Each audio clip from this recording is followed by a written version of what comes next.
I'll do it tomorrow. That's what 20-year-old Jordan Cole told himself again, while his alarm rang for the fifth time that morning. He snoozed it, turned over, and buried his face in the pillow, convincing himself he deserved 5 more minutes. That 5 more minutes had become a lifestyle. Jordan wasn't lazy, not exactly. He was smart, had dreams, and deep down knew he wanted more. But he also had a habit, a powerful one. Not the kind that lifts you up, but the kind that keeps you stuck. Excuses. He had one for everything. I'm tired. I'll start next week. It's not the right time. And so despite being enrolled at a respected university in Atlanta, Jordan's grades were slipping. His gym membership was untouched. His dreams of starting a podcast? Still just an idea in the Notes app on his phone. Jordan's roommate, Chris, was the opposite. Up at 6 a.m. Morning jog, class on time, notes always organized, studying on a schedule, goals written on the wall.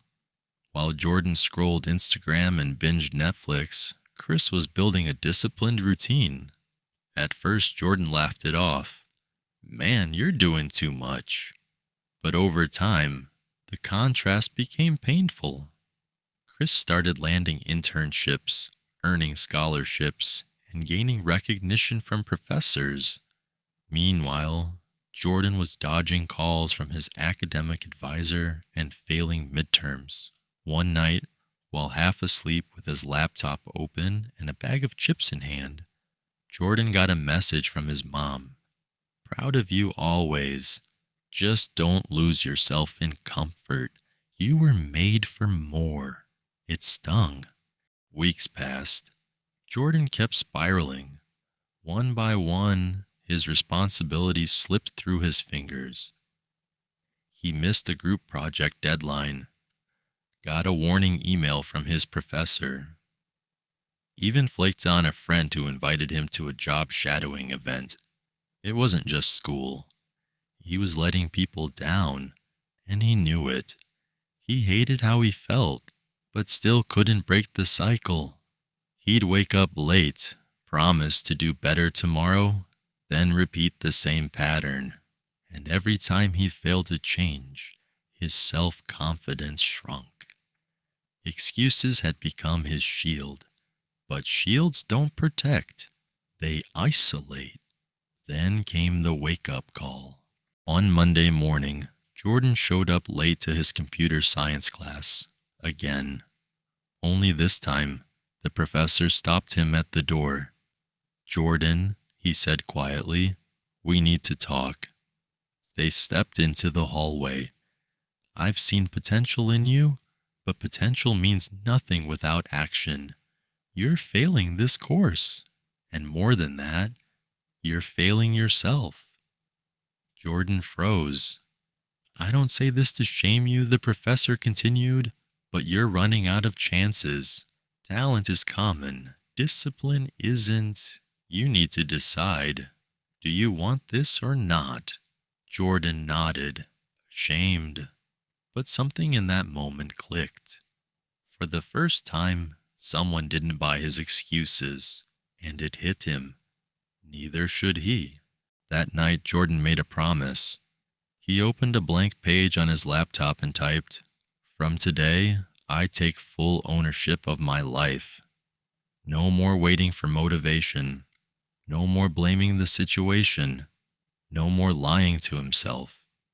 He started with small, deliberate changes, set one alarm, no snoozing, made a daily to-do list, blocked social media during study hours, went to sleep at midnight, no exceptions. He didn't expect miracles, just progress. Day 1 was hard. So was day 2. His body resisted the new rhythm. His mind begged for old comforts, but he kept going. Each day he completed his tasks. He drew a red X on a calendar pinned to his wall. Slowly, the chain of X's grew, and so did his self-respect. Discipline did something powerful. It gave Jordan control. He was no longer reacting to life. He was directing it. He used a free time blocking app to plan his days, studied in 25-minute focus bursts, started exercising for 30 minutes every morning, even if it was just push-ups in his dorm. He wasn't perfect. He slipped sometimes, but he never gave up. A month later, he saw his first real result, a B+ on a programming assignment he would have once skipped.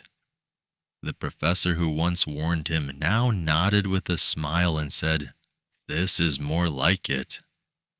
Jordan felt something unfamiliar, pride earned, not gifted. Remember the podcast idea? One night while reflecting on his journey, Jordan thought, what if I talk about this, not as an expert, but as someone who's learning? He opened his voice recorder and started speaking. "Hey, this is Jordan.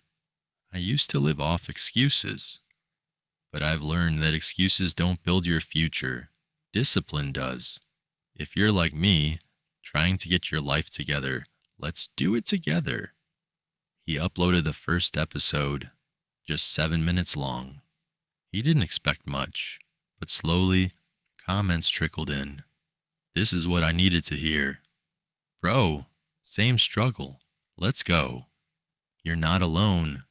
He wasn't viral, but he was valuable to someone, and that made it worth it. Over the next few months, Jordan's discipline opened new doors. His GPA rose. He got accepted into a summer coding boot camp. His podcast reached 1,000 listens. But more than anything, he changed how he saw himself. Not as the lazy guy or the one with potential, but as a doer. Someone who shows up, who honors his word, who faces resistance and chooses progress anyway. Jordan wrote down 5 principles that changed his life. 1. Motivation is a feeling. Discipline is a decision. 2. You don't need to do it all today. Just do what you said you would. 3. Excuses feel good short term, but discipline builds long-term joy. 4. Track your wins. Momentum is real. 5. Start small. Start now. Stay consistent. Jordan's story isn't rare. It's relatable, because so many of us know what it's like to want more, yet stay stuck. We wait for motivation, for a sign, for the right moment. But the truth is, the right time is now. The secret isn't talent, it's showing up. Discipline is a muscle, and the more you use it, the stronger it gets. Today, Jordan still isn't perfect. Some days he wants to quit. Some days the old voice returns. Just skip today. But now he knows better. Discipline is hard, but regret is harder. And if you're reading this wondering if you can change your life, you can. But you have to stop making excuses and start making moves, even small ones. Because discipline won't just change your grades, your body, or your habits. It will change who you become.